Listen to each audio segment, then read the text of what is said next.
Hello, in this video I'm going to be showing teachers how to read the Learning Standards Summary in the new single test view.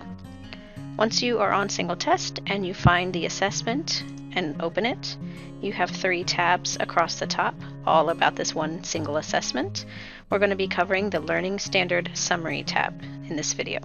When you first open up the Learning Standard Summary, you will see a graph that shows the performance of students on all the available learning standards on this assessment. One of the most important things for you to understand about this Learning Standard Summary is that it is showing the percentage of students who earned full credit on each of the assessment items for the different TEKS. So for example, for any of the questions that had partial credit or short constructed response questions or were graded with points per task, it is only going to be counting those students who earned all the available points for that question. You will see different color coding on this graph that's showing the different DOK levels that are on this particular assessment.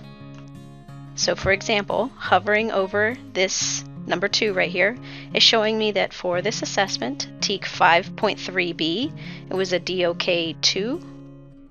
And overall, 75% of students answered this question or questions correctly. If I want to click on this particular TEK to dive in a little bit more deeply, I can see, might have to scroll down, but see that there was only one question, question 10. And again, 75% of students answered this question and scored full credit. By contrast, TEK 5.8b was DOK level 2. On average across questions, about 44% of students earned full credit. And when I click on that TEK, I find that there were 2 questions, question 7 and question 8. Remember, the Learning Standard Summary is showing full credit. We like to call this the place where we would discover students, the percentage of students who have mastered these particular questions since they were able to answer all parts correctly. You may also see different numbers or even an N when you are above a particular TEK. For example, this TEK 5.9a on this math assessment had at least one DOK 1 question and then some questions that did not have a DOK level set. Clicking on this particular TEK, diving in, gives me a little bit more information. Question 5, 79% of the students got that question full credit. And question 2, about 65.5% of the kids scored full credit on that question. Please don't be confused if you notice a student confidence rating. Student confidence is a new feature in Aware Online Testing where students can rate how confident they are as they're answering each question. They can rate their confidence as I've got it, I'm almost there, or I'm still learning.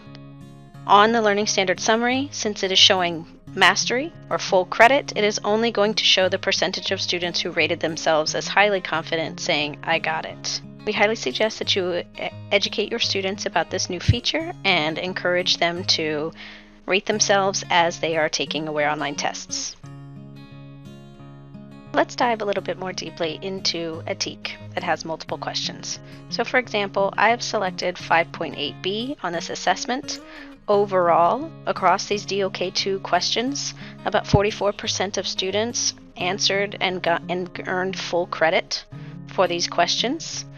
When I click on it and scroll down and look, again, there were 2 questions. Question 7, 54% of students earned full credit, as opposed to question 8, about 62% of students earned full credit.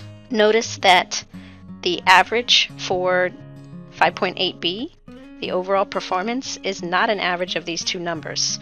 Overall, they scored a little bit better on question 7 and even better on question 8.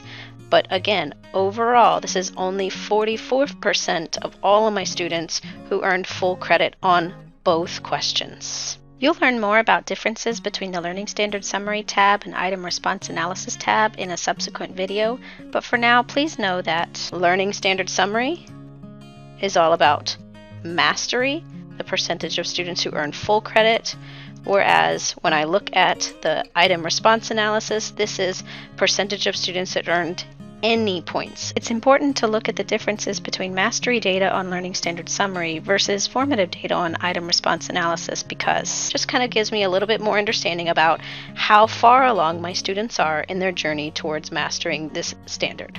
Notice on the Learning Standards Summary, right now it's showing me the performance of students on the primary standards. I can switch this and see if there are any secondary standards attached. And for example, on this assessment, none of the questions had a secondary standard attached. However, on this science assessment, when I switch to the secondary standards, I can see performance on these different standards. One other thing to note is to pay attention to the tests scored. As a reminder, if students have not taken the test, or if I, the teacher, have not graded any applicable constructive response questions that are on this assessment, those students will not be included in the analysis until they finish the test and/or I grade the constructive response questions. Also, as with other tabs, if I am a departmentalized elementary school teacher or a secondary teacher teaching multiple class periods, I can switch between any of the different class periods that would have taken this assessment.